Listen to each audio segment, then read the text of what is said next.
Alright, picture this. It's ancient Athens, the philosophical capital of the world. Plato's running his academy, Aristotle's teaching Alexander the Great, and everyone's debating the finer points of virtue and the good life in their nice togas, in their comfortable schools. And then there's this guy, living in a giant ceramic jar in the middle of the marketplace. No home, no possessions, no shame whatsoever. His name? Diogenes of Sinope. And here's what's remarkable. This barrel-dwelling philosopher became one of the most influential thinkers in Western history, not by writing books. He didn't write any. Not by founding a school with marble columns he lived in a jar, but by doing something far more radical. He lived his philosophy so completely, so outrageously, that he forced everyone around him to question everything they thought they knew about the good life. Now we call him the original Cynic rebel, and that subtitle isn't just clever marketing. Diogenes literally founded Cynicism, not cynicism as we use the term today, meaning bitter skepticism about human motives, but cynicism as a philosophical school that challenged the very foundations of civilization itself. The question we're wrestling with today is this. Was Diogenes a brilliant philosopher who saw through society's illusions? Or was he just, well, a homeless guy making a scene in the marketplace? Spoiler alert, he was both, and that's exactly what made him dangerous. Let's start with the man himself, because Diogenes' story is crucial to understanding his philosophy. You can't separate the two. Born around 412 or 403 BCE in Sinope, that's a prosperous Greek colony on the Black Sea, Diogenes came from privilege. His father was a banker, possibly even involved in minting the city's currency. This wasn't some guy born into poverty who had nothing to lose. This was someone who had everything. And then it all came crashing down. There was a scandal. Currency debasement, basically debasing the coinage, mixing cheap metals with precious ones. Now historians still argue about whether Diogenes himself was involved or whether it was just his father. But here's what matters philosophically. Diogenes was exiled, banished from his home city. Everything he knew, everything he had, gone. Now most people in that situation would be devastated, right?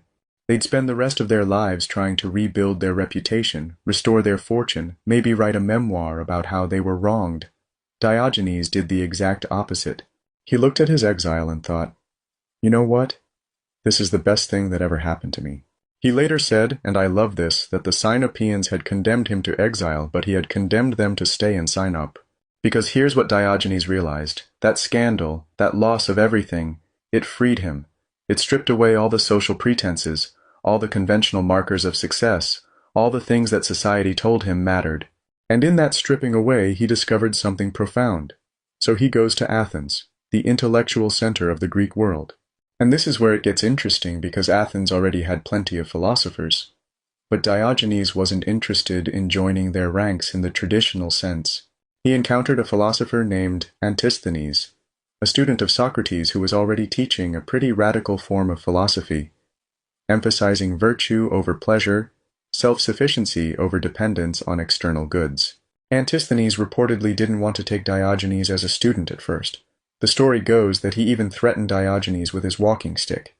Diogenes' response? There is no wood hard enough to keep me away from you so long as you have something to say. That's the kind of determination we're dealing with. But here's where Diogenes takes it to another level entirely. While Antisthenes talked about living simply, Diogenes lived it. While other philosophers discussed virtue in their comfortable schools, Diogenes performed philosophy in the streets, in the marketplace, in everyone's face. He didn't just become a Cynic philosopher. He became the Cynic, the living embodiment of the philosophy. He took every principle to its absolute extreme, and in doing so, he created something completely new. Philosophy as performance art, philosophy as social critique, philosophy as a way of life so radical that it couldn't be ignored. And this brings us to the heart of what we need to understand about Diogenes. His philosophy wasn't written in books, it was written in his actions. Every choice he made, every outrageous act, every shocking statement, these weren't random provocations. They were carefully calculated philosophical arguments performed through his very existence. The barrel wasn't just a home. It was a statement. The poverty wasn't just circumstance. It was a choice. The shamelessness wasn't just personality. It was a philosophical position. So when we look at this guy living in a jar, eating raw vegetables, and generally horrifying polite Athenian society, we're not looking at a madman. We're looking at one of history's most radical philosophers making an argument that still challenges us today. And what exactly was that argument? Well, that's where we need to dive into cynicism itself. What it meant, what it demanded, and why it was so threatening to everything Athens stood for. But before we get there, let me ask you this. If you lost everything tomorrow, your home, your possessions, your social status, would you be devastated? Or would you, like Diogenes, discover that you'd been freed from a prison you didn't even know you were in? That's the question cynicism forces us to confront. And trust me, the answer is more uncomfortable than you might think. Okay, so we need to talk about this word cynic, because it's been completely hijacked by modern usage, and that's a tragedy. When you hear cynic today, what do you think of? Someone bitter, right? Someone who thinks the worst of people, who sneers at idealism, who believes everyone's just out for themselves. That guy at the office who rolls his eyes at every new initiative. That friend who can't watch a romantic comedy without pointing out how unrealistic it is. That is not what ancient cynicism was about. Not even close. The word cynic comes from the Greek kynikos, which means dog-like. And yes, Diogenes and his followers were literally called the dogs. Sometimes as an insult, sometimes as a badge of honor. But here's what they meant by it. Dogs live naturally. They don't care about social conventions. They're shameless. They'll mate in public, defecate wherever they need to, sleep wherever they're comfortable. They're loyal to what matters and indifferent to what doesn't. They can survive on scraps. They're honest. A dog doesn't pretend to like you if it doesn't. And Diogenes looked at dogs and thought, that's how humans should live. Now let's break down what this actually meant as a philosophical system, because cynicism wasn't just random weirdness. It was a coherent, radical critique of civilization itself. The Cynics argued that human beings had become corrupted by civilization. All of our social conventions, our laws, our customs, our obsession with wealth and status and reputation, these weren't natural. These were artificial constructs that had separated us from our true nature. Think about what nature meant to the Greeks. It wasn't just trees and animals. Physis, nature, meant the essential reality of something, what it truly is, when you strip away everything artificial. The nature of fire is to burn. The nature of water is to flow. And the nature of human beings? The Cynics said our nature was to be rational, self-sufficient, and free. But look around Athens, or look around today, for that matter. Are people free? Are they self-sufficient? No. They're enslaved to their possessions, dependent on social approval, terrified of what others think, constantly chasing after things that don't actually make them happy. You need the right clothes, the right house, the right job, the right friends, the right reputation. And you spend your entire life maintaining all of this like a juggler keeping 100 balls in the air, and you call this freedom? Diogenes said, that's not freedom. That's a prison you've built for yourself. So cynicism demanded a complete rejection of conventional society. And I mean complete. This wasn't live simply or don't be too materialistic. This was reject everything that civilization tells you matters. Wealth, meaningless. Diogenes threw away his drinking cup when he saw a child drinking from cupped hands. He realized he'd been carrying around an unnecessary possession. Social status? Irrelevant. Diogenes treated slaves and emperors exactly the same. We'll get to his encounter with Alexander the Great, which is one of the most remarkable moments in philosophical history. Reputation? Who cares? Diogenes deliberately did things that would horrify polite society because he wanted to demonstrate that shame itself was just a social construct. Family ties? Even those. The Cynics advocated cosmopolitanism. You're not Athenian or Spartan or Corinthian. You're a citizen of the cosmos, the world. I mean, imagine trying to explain this at a family dinner. Mom, Dad, I've decided to reject all social conventions and live like a dog. That's nice, dear. Pass the bread. But here's what's crucial to understand. This rejection wasn't nihilistic. The Cynics weren't saying nothing matters. They were saying that what society tells you matters doesn't actually matter. They were trying to clear away all the garbage so you could see what really matters. The slide mentions 3 key principles, and these are essential: autarkia, self-sufficiency, the ability to be happy with absolutely nothing external, True freedom means not needing anything or anyone. Now this sounds harsh, but think about it. Every need is a potential source of suffering. If you need wealth to be happy, you'll suffer when you lose it. If you need social approval, you'll suffer when people criticize you. But if you need nothing, you're invulnerable. And this is where Diogenes becomes genuinely inspiring, because he proved it was possible. He lived it. He showed that a human being could be happy, genuinely happy, with nothing but a cloak and a walking stick. Shamelessness, anaideia. This is probably the most misunderstood aspect of cynicism. Diogenes wasn't shameless because he enjoyed shocking people, though he probably did enjoy it a bit. He was shameless because he recognized that shame is a tool of social control. Think about it. What makes you feel ashamed? Usually, it's violating social norms. But if those norms are arbitrary, if they're just conventions that society has constructed, why should you feel ashamed of violating them? Shame keeps you in line. Shame keeps you conforming. Shame is how society controls you. So Diogenes deliberately violated taboos to demonstrate their arbitrariness. He was performing a philosophical argument. You think this is shameful? Watch me do it anyway. The sky didn't fall. The gods didn't strike me down. It's just a convention, and conventions can be changed. Ascesis, training, discipline, ascetic practice, and this is crucial because it shows that cynicism wasn't just laziness or dropping out. It was hard work. Diogenes trained himself deliberately to endure cold, hunger, discomfort, social disapproval. He called it training for virtue. Athletes train their bodies. Cynics train their souls. You practice enduring hardship so that when hardship comes, and it will come, you're ready. You're not dependent on comfort. You're not fragile. All right, so let's talk about Diogenes' real estate situation. Because this is where philosophy meets lifestyle in the most literal way possible. The man lived in a pythos. That's a large ceramic jar, the kind the Greeks used for storing wine or grain. Not a cute little barrel you might see in a cartoon. A massive ceramic storage jar lying on its side in the Athenian marketplace. This was his home, his only home. No backup apartment, no summer house, just a jar. Now imagine walking through ancient Athens. You've got the Acropolis up on the hill, beautiful temples, the agora bustling with merchants and politicians and philosophers debating in the shade. And there, right in the middle of everything, is this guy in a jar. But here's what you need to understand. This wasn't homelessness in the modern sense. This was a choice, a deliberate philosophical choice. Diogenes could have had a home. People offered him places to stay. He had followers, students who would have supported him. He chose the jar. Why? Because the jar was a statement. Every single day, everyone who walked through the marketplace saw Diogenes in his jar, and they had to confront a question: why do I need a house? What am I protecting? What am I afraid of? The jar said, you think you need 4 walls and a roof to be happy?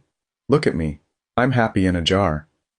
The jar said, you think your possessions define you? I possess nothing, and I'm more free than you'll ever be. The jar said, you think comfort is necessary for the good life? I'm living proof that it's not. The slide tells us he owned virtually nothing. A threadbare cloak for warmth, a walking staff for support, and a knapsack for the barest essentials. Let's sit with that for a moment. Everything you own, everything in your house right now, your clothes, your furniture, your electronics, your books, your kitchen stuff, your decorations, all of it, Diogenes would have looked at that and said, why are you carrying all that weight? And there's this beautiful story, probably apocryphal but philosophically perfect, where Diogenes sees a child drinking water from his cupped hands. And Diogenes realizes he's been carrying around a cup in his knapsack. So he throws the cup away, saying, a child has beaten me in simplicity. I mean, imagine being so committed to minimalism that you throw away your cup because you realized you don't need it. But here's what's radical about this. Diogenes wasn't suffering. He wasn't miserable. By all accounts, he was cheerful, witty, engaged with life. He'd rejected everything society said he needed to be happy, and he was happier than the people who had everything. That's the philosophical bomb he was dropping on Athens every single day. Now the slide mentions something crucial. His philosophy was inspired by observing a mouse's simple, adaptable existence, thriving without shelter, storing nothing, and fearing nothing. This is one of the origin stories of Diogenes' conversion to Cynicism, and it's philosophically profound. The story goes that Diogenes was watching a mouse scurrying around, and he noticed, this mouse doesn't have a house. It doesn't hoard food. It doesn't worry about its reputation. It just lives. It adapts to whatever situation it finds itself in. It's afraid of real dangers, but not of imaginary ones. It doesn't lie awake at night worrying about what other mice think of it. And Diogenes thought, that mouse is wiser than most humans. Because think about what we fear. Most of our anxieties aren't about real, immediate dangers. They're about social dangers. What if I lose my job? What if people don't respect me? What if I can't afford the lifestyle I'm supposed to have? What if I'm not successful enough? The mouse doesn't have any of those fears. The mouse just lives.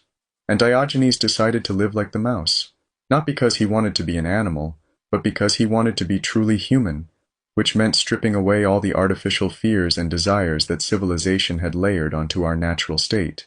Now we need to ask ourselves, is this wisdom or madness? Is Diogenes showing us a path to genuine freedom, or is he just opting out of the human project entirely? Because there's a real tension here. Civilization has given us art, science, philosophy itself.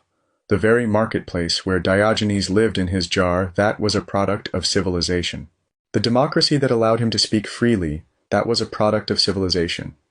Can you really reject all of that and still claim to be living the good life? Diogenes would say, I'm not rejecting what's valuable in civilization. I'm rejecting what's corrupting. I'm rejecting the parts that enslave you rather than free you. But that's a distinction that's easier to state than to live. And it's a question we're still wrestling with today. I mean, we've got modern minimalists now, right? People who own 50 things or live in tiny houses or do digital detoxes. And we think that's radical. Diogenes would look at someone bragging about their tiny house and say, you still have a house? Amateur. But here's what Diogenes forces us to confront. How much of what you own actually owns you? How much of your life is spent maintaining things, protecting things, worrying about things? How much freedom have you traded for security and comfort? You don't have to live in a jar to take Diogenes seriously. But you do have to ask yourself, what would I be willing to give up to be truly free? And what does freedom even mean? Because Diogenes, living in his jar with nothing but a cloak and a stick, claimed to be the freest man in Athens. And you know what? He might have been right. So we've got this guy living in a jar, owning nothing, shameless and free. But philosophy isn't just about how you live. It's about what you do. And what Diogenes did was perform some of the most outrageous, brilliant, and philosophically profound acts in the history of Western thought. And that's where we're headed next. All right, now we get to the good stuff. Because Diogenes didn't just talk about philosophy, he performed it. And I'm using that word deliberately. Performed. This was philosophy as theater. Philosophy as street performance. Philosophy as guerrilla art happening right in the middle of Athens. The slide tells us that Diogenes didn't merely teach philosophy. He performed it through shocking public acts that forced Athenians to confront their hypocrisy and examine their values. And that's exactly right. But we need to understand what he was doing here, because it's easy to dismiss these acts as just being weird for attention. They weren't. Each one was a carefully calculated philosophical argument. Picture this. It's the middle of the day. The sun is blazing down on Athens. The marketplace is packed with people, merchants selling their wares, politicians giving speeches, philosophers debating, people going about their daily business. And here comes Diogenes, walking through the crowd, holding a lit lantern up to people's faces, in broad daylight. People stop. They stare. Someone finally asks him, Diogenes, what are you doing? It's the middle of the day. Why do you need a lantern? And Diogenes replies, I am searching for an honest man. Now, let's think about what's happening here philosophically. This isn't just a clever insult, though it is that. This is a multi-layered critique of Athenian society. First layer, Athens prided itself on being the birthplace of democracy, the center of civilization, the home of philosophy and virtue. And Diogenes is saying, I can't find a single honest person here. That's a devastating indictment. Second layer, he's using the lantern, a tool for finding things in darkness, in broad daylight. The implication? Even with all the light of reason, all the philosophical schools, all the democratic institutions, Athens is still in moral darkness. You need a special tool to find honesty here. Third layer, he's doing this publicly, performatively. He's not writing a treatise about dishonesty. He's making everyone who sees him complicit in the critique. Every person he holds that lantern up to has to ask themselves, am I the honest person he's looking for, or am I part of the problem? And here's what's brilliant. He never finds his honest man. The search continues. The critique remains open. It's not about finding an answer. It's about forcing the question. Okay, this next one is my absolute favorite because it shows Diogenes taking on Plato himself, the most respected philosopher in Athens, the guy who literally wrote the book on ideal forms and perfect definitions. So Plato is teaching at the academy, and he's trying to define what a human being is. And he comes up with this definition. Man is a featherless biped, a two-legged creature without feathers. Now, on one level, this is a reasonable attempt at a definition, right? It distinguishes humans from birds, which have feathers, and from four-legged animals. It's the kind of abstract categorical thinking that Plato loved. Diogenes hears about this definition, and what does he do? He goes and finds a chicken. He plucks all its feathers off, and I'm imagining this poor chicken just completely bewildered, and he brings this naked, plucked chicken into Plato's academy.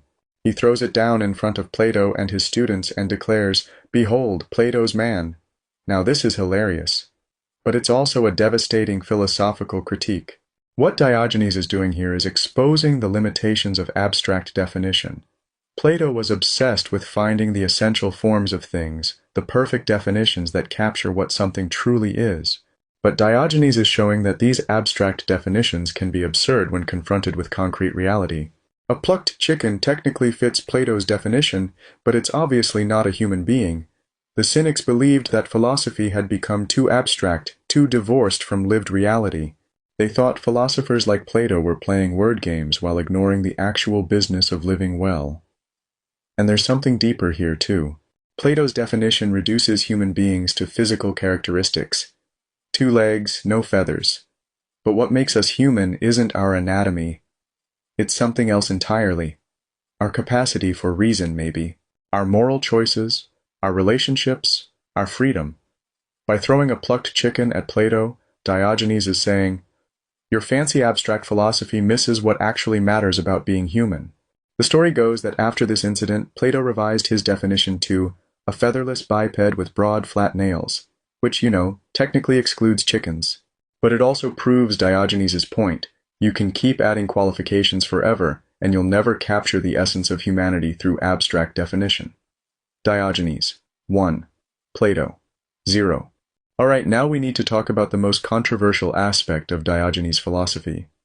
The slide says he defecated and performed other bodily functions in public spaces, deliberately challenging social conventions and exposing arbitrary notions of shame and propriety. This is where a lot of people check out. They think, okay, this guy wasn't a philosopher, he was just gross. But we need to take this seriously as philosophy, even if it makes us uncomfortable. Especially because it makes us uncomfortable, Diogenes' argument went like this. All animals perform bodily functions naturally without shame. Humans are animals. These functions are natural and necessary. So why do we treat them as shameful? Why do we hide them? His answer, because society has constructed arbitrary rules about what's proper and what's shameful.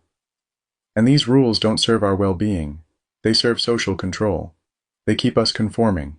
They keep us anxious about violating norms. Now, I'm not suggesting you should start defecating in public. Please don't. But think about what Diogenes is getting at. How much of your life is governed by arbitrary social rules that you've never questioned? How much energy do you spend worrying about what's proper? How much do you police your own natural behavior because you're afraid of what others will think? Diogenes is performing an extreme version of a question we all need to ask. Which social conventions are genuinely valuable, and which are just mechanisms of control? The Cynics distinguished between what's shameful by nature and what's shameful by convention. Murder is shameful by nature. It violates the natural order. It harms others. But eating in the marketplace? That's only shameful by convention. Different societies have different rules about it. And Diogenes' radical claim was this. If something is only shameful by convention, then that shame has no real moral weight. It's just social pressure. And a truly free person doesn't bow to social pressure. There's this great story where someone criticized Diogenes for eating in the marketplace, which was considered undignified. And Diogenes replied, "But it was in the marketplace that I felt hungry." Perfect logic, completely unanswerable, and totally infuriating if you're trying to maintain social decorum. But here's what we need to understand. Diogenes wasn't just being provocative for its own sake. Every shocking act was designed to make people think, to make them question, to make them uncomfortable with their unexamined assumptions. He was like a philosophical terrorist, and I mean that in the most respectful way possible. He was detonating bombs under the foundations of conventional society, forcing people to examine whether those foundations were solid or just built on sand. All right, now we come to what is probably the most famous story about Diogenes, and it's famous for good reason, because it's one of the most remarkable encounters in the history of philosophy. We're talking about the meeting between Diogenes, the man who owned nothing and lived in a jar, and Alexander the Great, the man who would conquer the known world and build an empire stretching from Greece to India. The most powerful man in the world meets the man who has completely rejected power. What happens? Alexander has heard about this philosopher. This weird guy living in a barrel who supposedly fears nothing and needs nothing, and Alexander is curious. He's been educated by Aristotle. He's philosophically sophisticated. He wants to meet this Diogenes. So Alexander goes to find him. And think about what this means. The king, the conqueror, the most powerful man alive, is going to visit a homeless philosopher. He finds Diogenes lying in the sun outside his jar, just sunbathing, not preparing for a royal visit, not putting on special clothes, not doing anything different than he would do on any other day. Alexander approaches with his entourage, generals, advisors, guards, all the trappings of power, and Diogenes just lies there. Can you imagine the scene? All these powerful people standing around, and this guy in rags just lying on the ground, not even bothering to stand up for the king. Already, Diogenes is making a statement. Your power means nothing to me. Your status doesn't impress me. I don't need to perform deference because I don't need anything from you. Alexander speaks first, and here's what he says. I am Alexander the Great. And Diogenes replies, I am Diogenes the Cynic. Think about that exchange. Alexander identifies himself by his power, his greatness, his accomplishments. Diogenes identifies himself by his philosophy, his way of life. They're speaking different languages. Then Alexander, showing genuine respect, asks, Is there anything I can do for you? Any favor I can grant? I am the most powerful man in the world. Ask me for anything. This is an extraordinary offer. Alexander could give Diogenes wealth, land, position, anything. Most people would leap at this opportunity. This is the ancient equivalent of winning the lottery while also getting a job offer from the most powerful person on earth. And Diogenes looks up at Alexander and says, Yes, stand out of my sunlight. That's it. That's the whole request. You're blocking my sun. Move.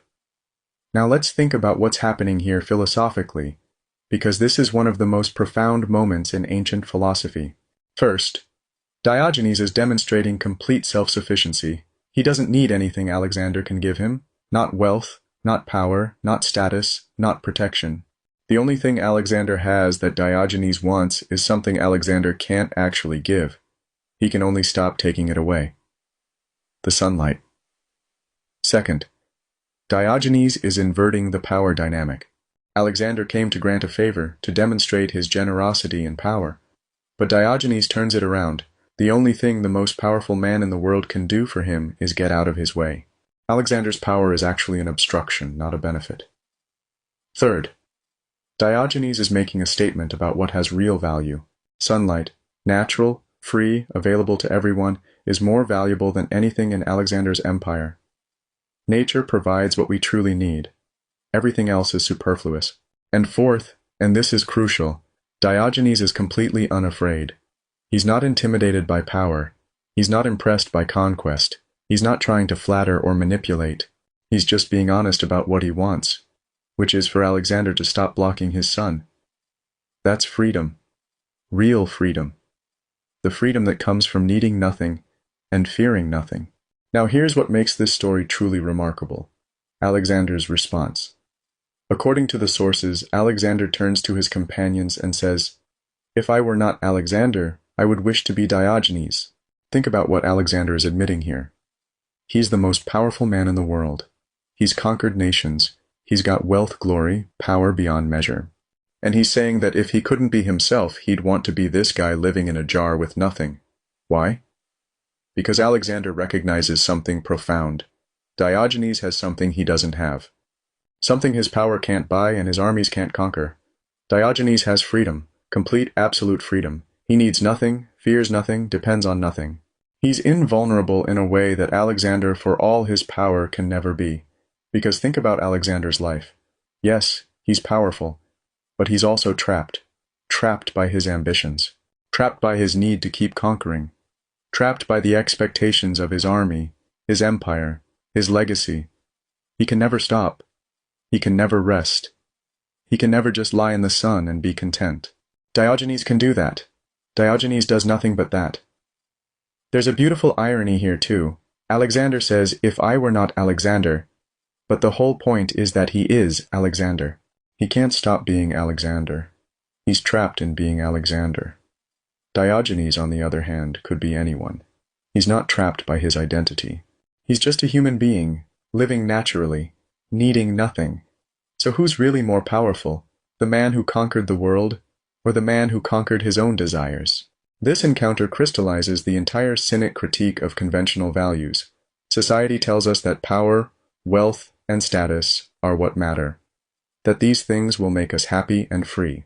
But Diogenes demonstrates that the opposite is true. The more you have, the more you have to protect. The more you achieve, the more you have to maintain. The higher you climb, the farther you can fall. True freedom, the freedom Diogenes embodies, comes from needing nothing. From being content with what nature provides. From being invulnerable because you have nothing to lose. And this is why this story still resonates 2,300 years later. Because we're all chasing our own versions of Alexander's empire. More money, more success, more status, more stuff. And we think that when we get enough of it, we'll finally be happy. We'll finally be free. But Diogenes is standing there, or lying there in the sun saying, "You're going about this all wrong. You already have everything you need. You're just too busy chasing what you don't need to notice." Now the question we have to ask ourselves is, was Diogenes right? Is freedom really found in renunciation? In needing nothing? Or is there something valuable in what Alexander represents, in achievement, in building, in leaving a legacy? Can you have both? Can you pursue excellence and achievement while maintaining Diogenes' inner freedom? Or are they fundamentally incompatible? These aren't easy questions, and Diogenes doesn't make them easier. He just forces us to confront them, although I will say this. Alexander died at 32, probably from alcohol poisoning or disease, after years of constant warfare and stress. Diogenes lived into his 80s, died peacefully, and according to legend, his last words were instructions to throw his body over the city wall for the dogs to eat, one final act of shamelessness and return to nature. So maybe Diogenes had the last laugh after all. We've seen Diogenes perform his philosophy through outrageous acts and brilliant wit. We've seen him stand up to the most powerful man in the world with nothing but honesty and a request for sunlight. But here's the thing. Diogenes didn't write any of this down. He didn't leave us treatises or dialogues or systematic arguments. Everything we know about his philosophy comes from these stories, these performances, these lived examples. And that raises a crucial question. Can philosophy really work this way? Can you teach wisdom through actions rather than words? Can a life itself be a philosophical argument? That's what we need to explore next. All right, now we need to talk about something that makes Diogenes absolutely unique in the history of Western philosophy. And it's right here in the title of this slide, Philosophy Beyond Words. Because here's the thing. Almost every philosopher we study left us writings. Plato wrote dialogues. Aristotle wrote treatises.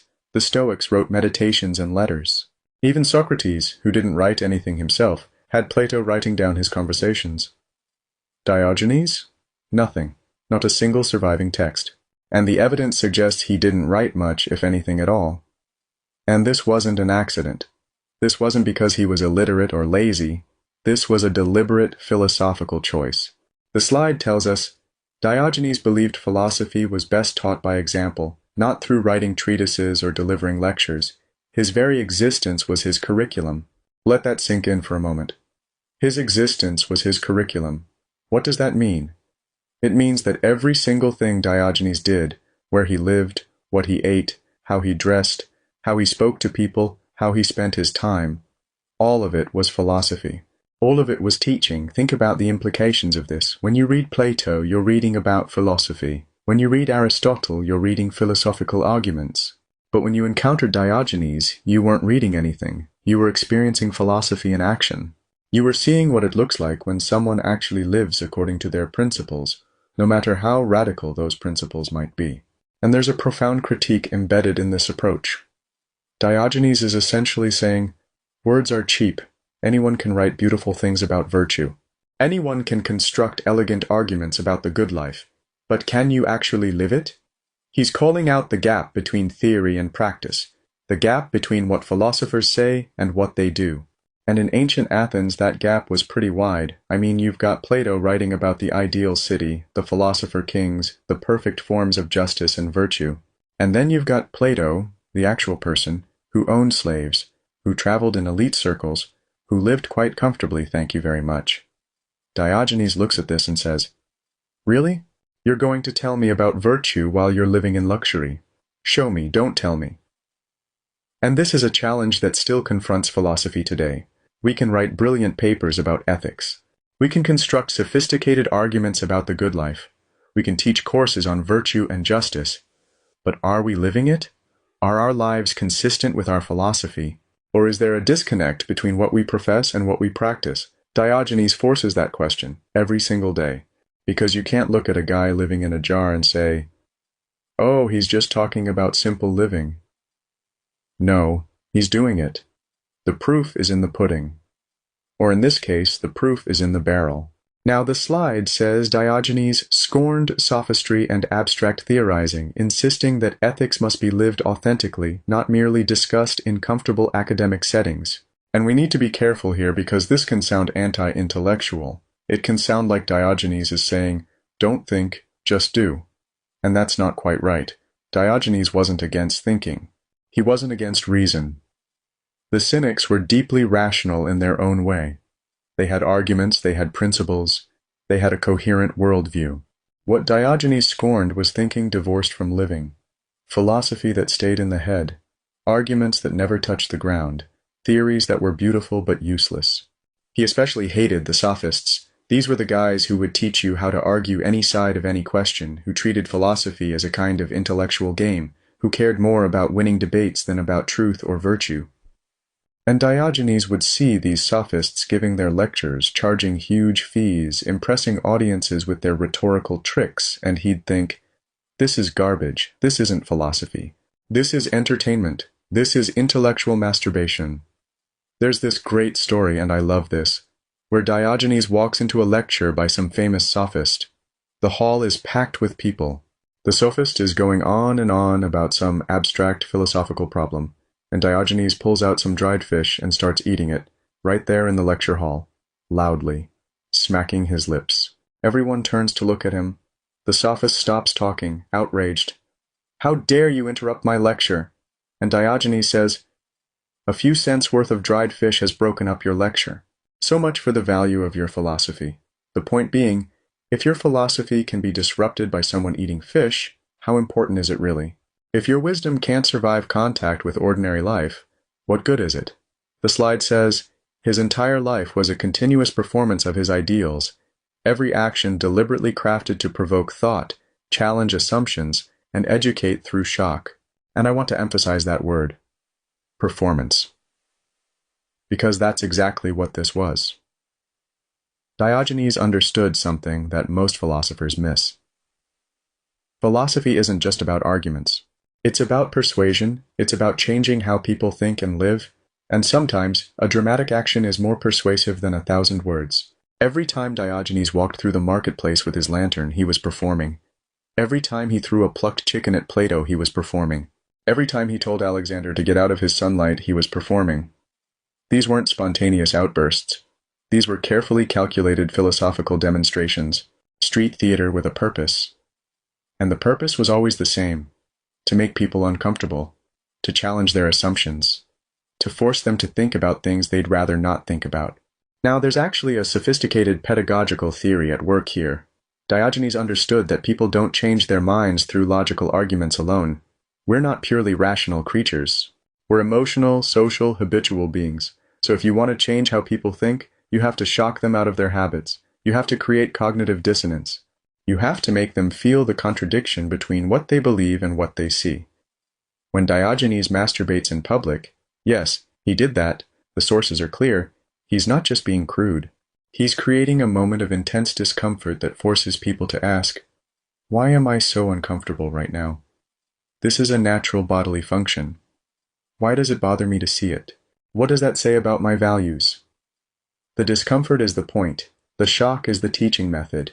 And you know what? This method still works. We see it today in performance art, in protest movements, in social activism. Sometimes the most effective way to make a point isn't through a carefully reasoned essay. It's through a dramatic action that people can't ignore. Think about the civil rights protesters who sat at segregated lunch counters. They weren't writing treatises about equality, they were performing equality. They were living it right there in a way that forced everyone to confront the injustice. That's Diogenean philosophy. That's philosophy as performance. But here's the question we have to ask. Is this enough? Can philosophy really work without words, without arguments, without systematic thought? Because performance is powerful, but it's also ambiguous. Different people can interpret the same action in different ways. Without explanation, without argument, how do you ensure people understand what you're trying to teach? Diogenes would probably say, if they don't get it, they're not thinking hard enough. But that's a risky pedagogical strategy. You might end up just being dismissed as a crazy person rather than recognized as a philosopher. And in fact, many people did dismiss Diogenes as crazy. The performance method only works if your audience is willing to engage with it philosophically. Alright, now we need to zoom out and look at the bigger picture. Because Diogenes wasn't just challenging individual behaviors or social norms. He was challenging the entire foundation of civilized society. The slide breaks this down into three main areas: material critique, cosmopolitan vision, and strategic shamelessness. Let's take each one in turn because together they form a comprehensive attack on everything Athens stood for. The slide tells us Diogenes systematically criticized wealth accumulation, social status hierarchies, and the obsession with possessions as corrupting influences on human character. Now, this wasn't just personal preference. This was a philosophical argument about human nature and human flourishing. Diogenes' position went something like this. First premise: humans are naturally capable of happiness with very little. We need food, water, shelter from extreme weather, and that's basically it. Everything else is extra. Second premise: the pursuit of wealth and possessions creates endless desires. You always want more. There's no natural stopping point. The rich person wants to be richer. Third premise: these endless desires make you miserable. You're always anxious about protecting what you have, always striving for what you don't have, never satisfied with what you've got. Conclusion: therefore, wealth and possessions actually decrease your happiness rather than increase it. They're corrupting influences that prevent you from living well. And Diogenes looked around Athens and saw this playing out everywhere. Rich people who were miserable, wealthy families torn apart by inheritance disputes, politicians corrupted by bribes, people sacrificing their integrity, their relationships, their health, all in pursuit of more money, more status, more stuff. And he thought, this is insane. You're all making yourselves miserable in pursuit of things that don't actually make you happy. Sound familiar? We live in the wealthiest society in human history, and we're more anxious, more depressed, more medicated than ever. We have more stuff than any previous generation, and we're not happier. We're drowning in debt, working jobs we hate, storing our excess possessions in storage units because they don't even fit in our houses anymore. Diogenes saw this coming 2,400 years ago. But it's not just about individual wealth. Diogenes also attacked social hierarchies, the whole system of status and rank that structured Athenian society. Athens had citizens and non-citizens, free people and slaves, aristocrats and commoners, men and women, Greeks and barbarians. Your place in this hierarchy determined your worth, your rights, your opportunities. And Diogenes said, this is all arbitrary nonsense. He treated everyone exactly the same. Slaves and kings, men and women, Greeks and foreigners. He didn't care about your status because status is just a social construct. It has no natural basis. What matters is virtue, how you live, what kind of person you are.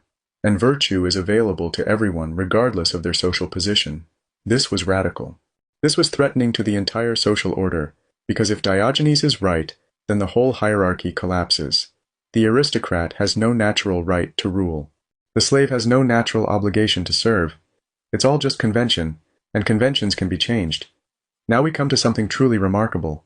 The slide says Diogenes proposed a radical cosmopolitan identity, declaring I am a citizen of the world, rejecting narrow nationalism centuries before it became fashionable. Let's sit with this for a moment, because this is one of Diogenes' most important contributions to Western thought. In ancient Greece, your identity was tied to your city-state. You were Athenian or Spartan or Corinthian. Your city was your world. Your loyalty was to your polis. The idea of being Greek was secondary. What mattered was which Greek city you belonged to. And beyond the Greek world, those were barbarians, foreigners, not quite fully human. This was the default worldview. This was common sense. And Diogenes comes along and says, I am a cosmopolites, a citizen of the cosmos, the world. Not Athenian, not even Greek, a citizen of the world. Do you understand how revolutionary this is? He's rejecting the entire framework of political identity. He's saying that the boundaries between cities, between nations, between peoples, these are artificial. They're not real in any deep sense. What's real is our common humanity. We're all human beings, all part of the same natural world, all subject to the same natural laws. This cosmopolitan vision has massive implications. It means you have no special obligations to your fellow citizens over foreigners. An Athenian life isn't worth more than a Persian life. It means patriotism is irrational. Why should you be loyal to an arbitrary geographical boundary? It means war between nations is fundamentally unjust. We're all citizens of the same world. We're fighting ourselves. It means you should judge people as individuals, not as members of groups. Not that Spartan, but that person who happens to live in Sparta. And this idea, this cosmopolitan vision, it took root.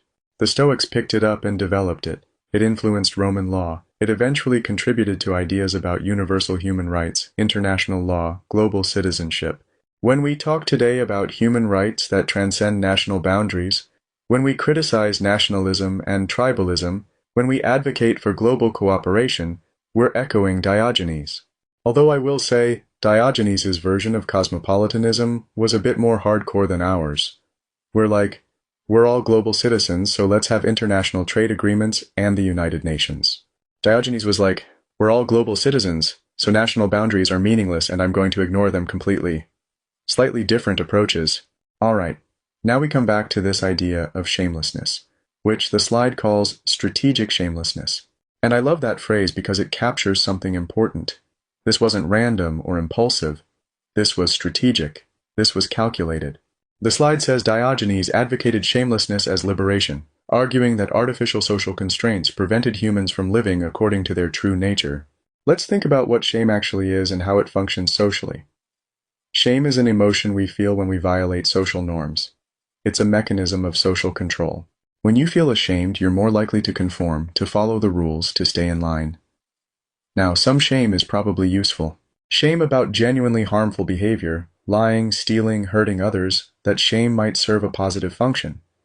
But most shame is about violating arbitrary conventions. Shame about your body, shame about natural functions, shame about being poor or unsuccessful, shame about not fitting in. And Diogenes is saying, this kind of shame is a prison. It's a way society controls you. It keeps you conforming even when conformity makes you miserable. So his shamelessness is a form of liberation. It's breaking free from social control. It's saying, I refuse to feel bad about things that aren't actually bad. I refuse to let arbitrary social norms dictate my behavior. But notice the word strategic in that slide title. Because Diogenes isn't advocating shamelessness about everything. He's not saying, do whatever you want and never feel bad about it. He's advocating shamelessness about things that are only shameful by convention, not by nature. He's making a distinction between genuine moral wrongs and arbitrary social taboos, and he's using shamelessness strategically, as a teaching tool, as a form of social critique, as a way of forcing people to examine their assumptions. When Diogenes does something shameless in public, he's asking everyone who sees him, "Why are you shocked? Why does this bother you? Is there a good reason, or is it just convention? And if it's just convention, if there's no good reason, then maybe you should question that convention. Maybe you should free yourself from it." Now, I should say this is a dangerous philosophy to actually live by. Because the line between shameful by convention and shameful by nature isn't always clear. And you can convince yourself that all sorts of genuinely harmful behavior is just violating arbitrary conventions. Diogenes could pull this off because he was philosophically sophisticated and because he genuinely didn't care what people thought. But if you try this at home, you might just end up being an asshole who justifies bad behavior as philosophical. But the core question remains valid. How much of your shame is about genuinely wrong behavior, and how much is about violating arbitrary social norms? How much of your life is governed by fear of what others think? How much freedom are you sacrificing to maintain respectability? These are uncomfortable questions. Diogenes specialized in uncomfortable questions. So when we look at these three elements together, the material critique, the cosmopolitan vision, the strategic shamelessness, we see a comprehensive challenge to civilized society. Diogenes is saying, your wealth is making you miserable. Your nationalism is irrational. Your shame is imprisoning you. Everything you think matters doesn't actually matter. Everything you're pursuing won't make you happy.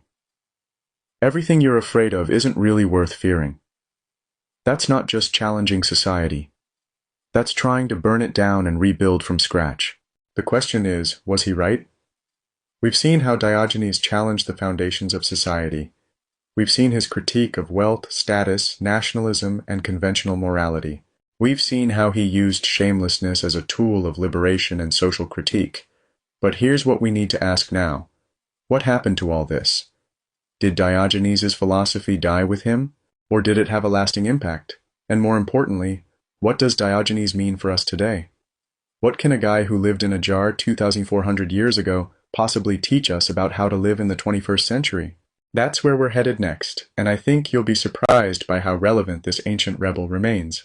Alright, so we've spent all this time looking at Diogenes himself, this radical, barrel-dwelling philosopher who challenged everything. But now we need to ask, what happened after he died? Did his philosophy die with him, or did it actually influence the course of Western thought? The answer might surprise you. Because Diogenes, who wrote nothing and owned nothing, ended up shaping philosophy for centuries to come. The slide tells us Diogenes inspired later Cynics like Crates of Thebes and profoundly influenced Stoic philosophy, which adopted many of his core principles whilst moderating his extremism. Let's start with the Cynic tradition itself.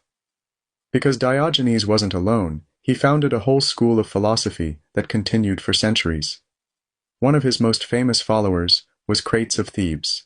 And Crates' story is remarkable because it shows how seriously people took Diogenes' philosophy. Crates was wealthy, really wealthy. Aristocratic family, large inheritance, the whole package. And after encountering Cynic philosophy, after seeing how Diogenes lived, Crates gave it all away, all of it. He distributed his entire fortune to the citizens of Thebes and became a Cynic philosopher, living in poverty by choice. Think about that. This wasn't some poor person making a virtue of necessity. This was someone who had everything society says you should want, and he voluntarily gave it up because he'd been convinced that it was worthless. There's this great story where Crates is giving away his money in the marketplace, and someone asks him, "Are you sure about this? What if you regret it?"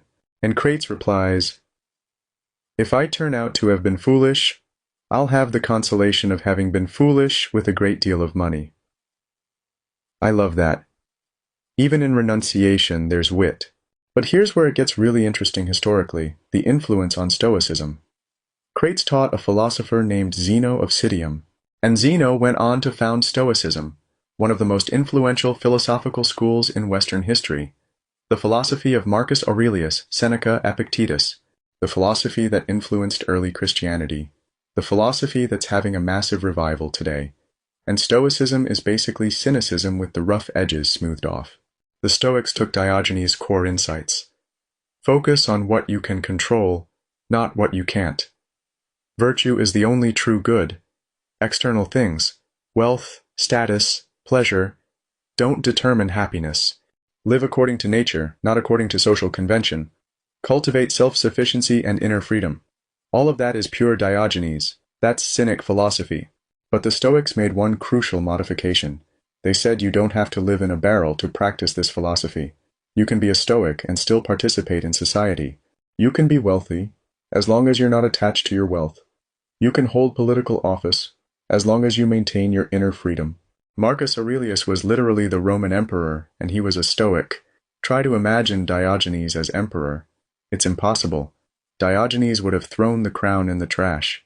So the question is this a wise adaptation, or is it a betrayal of Diogenes' core insight?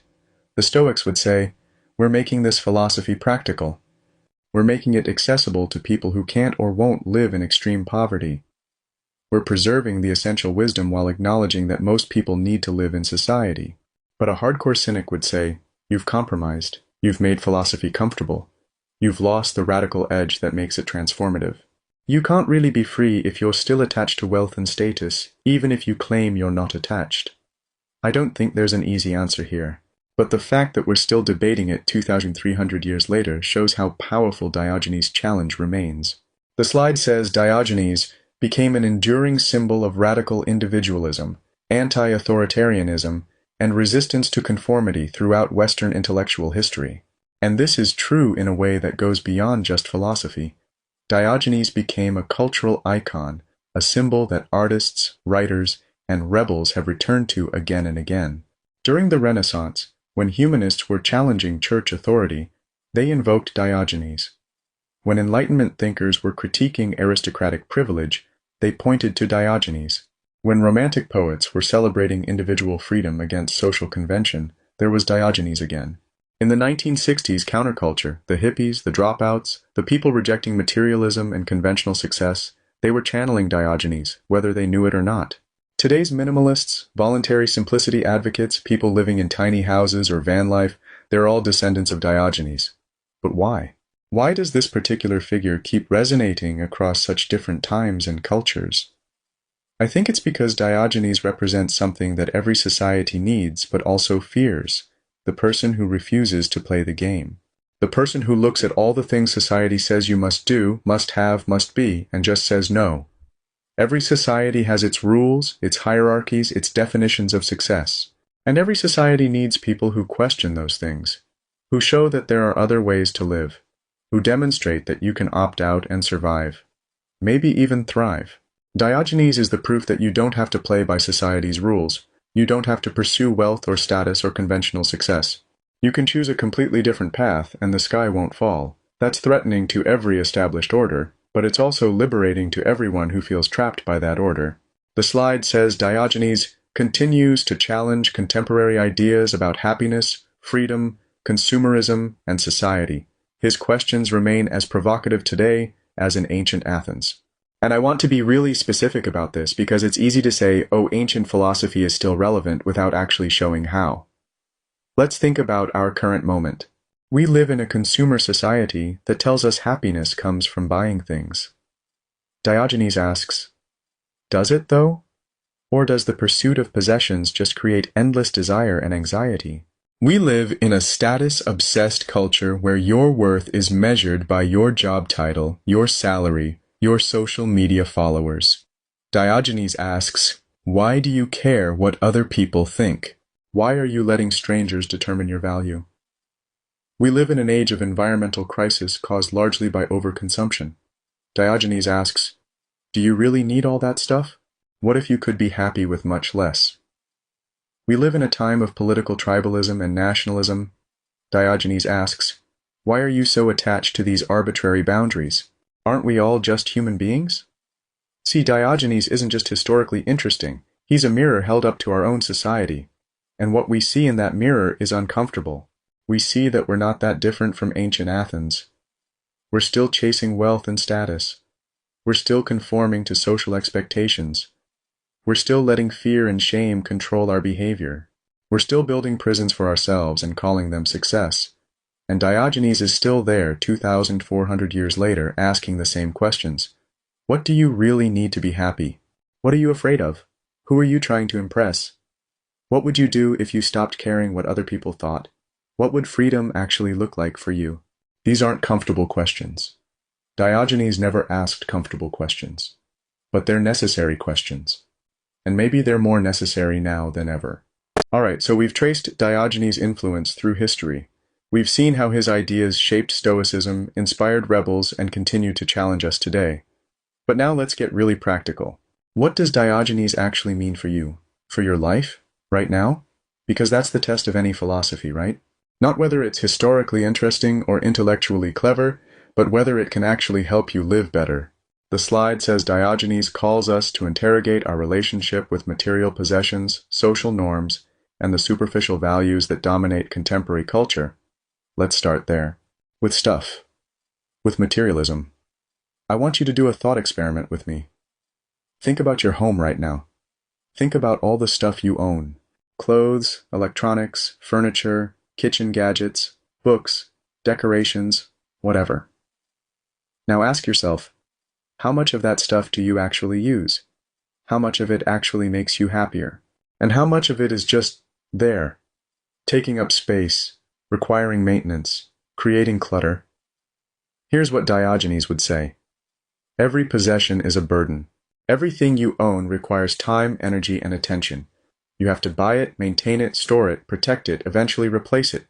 You have to work to afford it. You have to worry about losing it. And for what?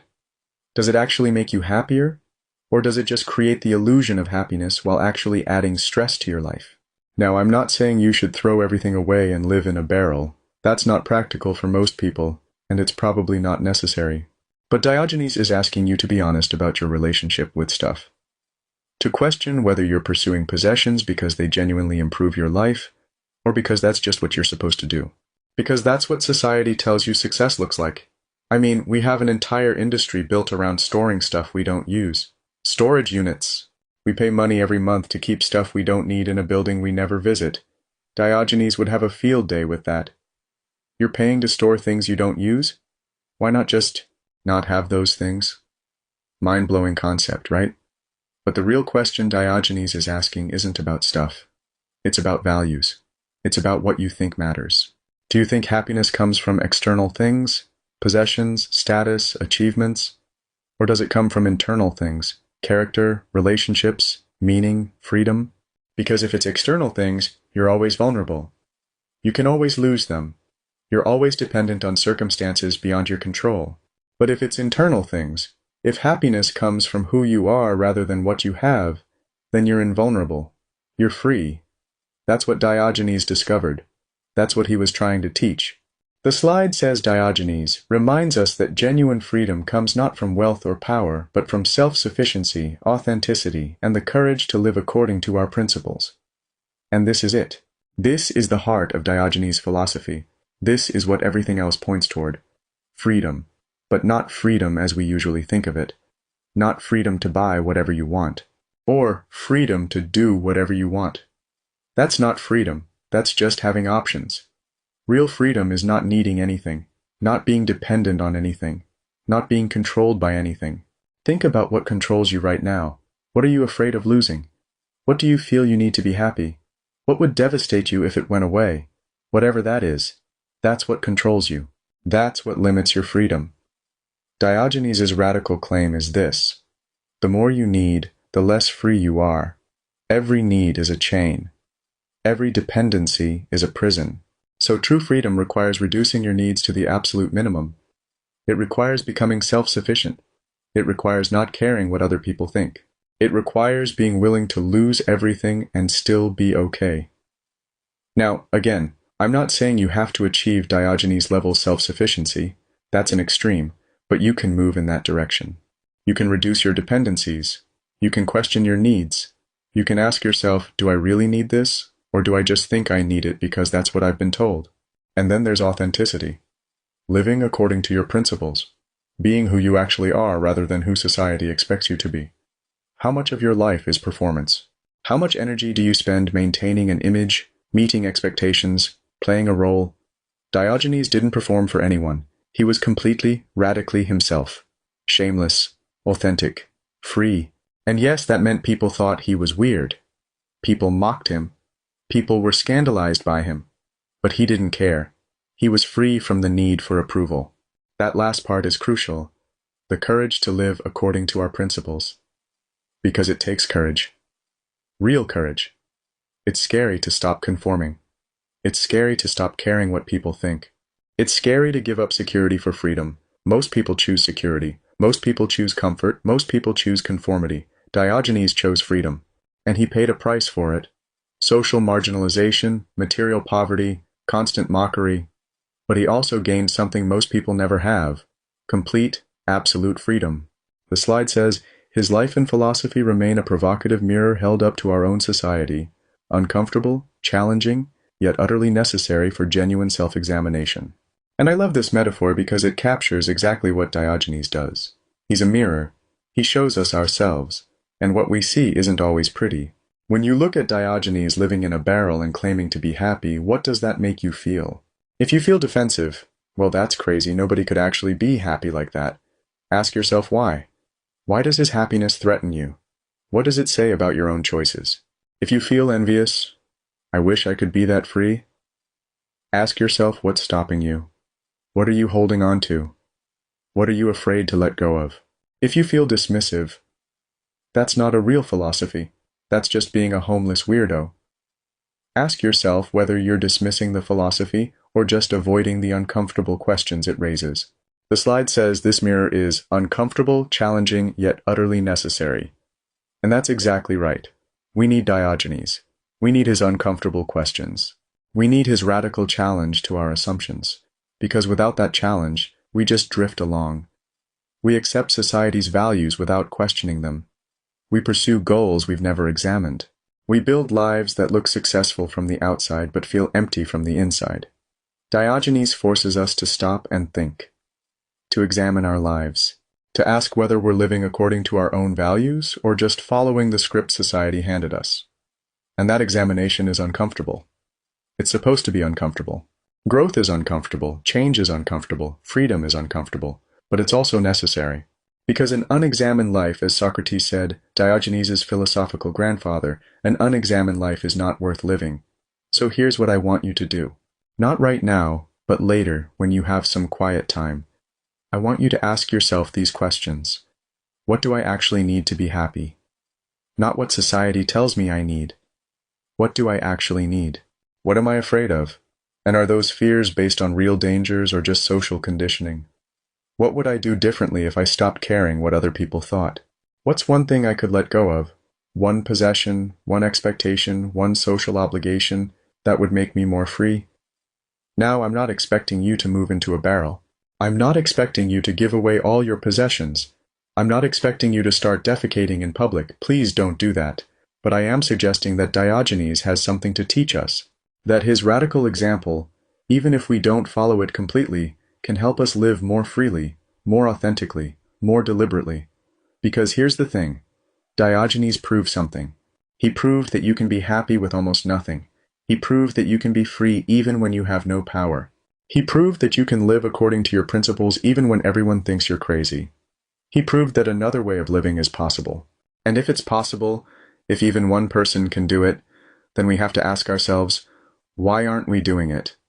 What's stopping us? What are we holding on to? What are we afraid of? Those are Diogenes' questions. They've been echoing through Western philosophy for 2,000 to 400 years, and they're still waiting for your answer. Just maybe don't answer them with a plucked chicken. That joke only works once. Diogenes of Sinope, the man who lived in a jar. The philosopher who wrote nothing but changed everything. The cynic who loved humanity enough to challenge it. He's still there in that marketplace with his lantern searching for an honest person. The question is, when he holds that lantern up to your face, what will he find? And that, my friends, is Diogenes, the original cynic rebel, the barrel-dwelling philosopher, the man who told Alexander the Great to get out of his sunlight. His philosophy is extreme. It's uncomfortable. It's challenging. It's probably not fully livable for most of us, but it's also necessary. Because without voices like Diogenes, without people willing to question everything, to challenge every assumption, to live radically different lives, We'd all just sleepwalk through existence, never questioning, never examining, never really free. So thank you, Diogenes, for the questions, for the challenges, for the uncomfortable mirror, and thank you for proving that freedom is possible, even if it costs everything.